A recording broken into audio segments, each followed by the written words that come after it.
ಭಕ್ತರ ನಡೆಲೇಸು ಶರಣರ ಸಂಘವೇಲೇಸು ಅಂದ ಹಾಗೆ ಕಂಚು ಹುಟ್ಟಿದ್ದು ನಮಖದಲ್ಲಿ, ಮಿಂಚು ಹುಟ್ಟಿದ್ದು ಮುಗಿಲಿನಲ್ಲಿ, ಸುಂಕ ಹುಟ್ಟಿದ್ದು ತೆನೆಯಲ್ಲಿ, ಶುದ್ಧವಾದ ಸುಗಂಧದ ಪರಿಮಳ ಸಿಗುವುದು ಶ್ರೀಗಂಧದ ಮರದಲ್ಲಿ, ಒಳ್ಳೆಯ ವಿದ್ಯೆ ಬುದ್ಧಿ ದೊರೆಯುವುದು ಶ್ರೇಷ್ಠವಾದ ಗುರು ವೃಂದದಲ್ಲಿ.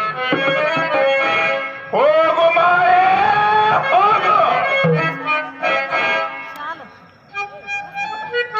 ಅಲ್ಲದವರ ಸಂಘವನ್ನು ಮಾಡಿ ಅಡವಿ ಪಾಲಾಗುವುದಕ್ಕಿಂತ ಬಲ್ಲವರ ಸಂಘವನ್ನು ಮಾಡಿ ಬೆಲ್ಲದಂತಾಗುವುದೇ ಉತ್ತಮ. ಹೋಗು ಹೋಗು ಮಾಯೆ ಹೋಗು.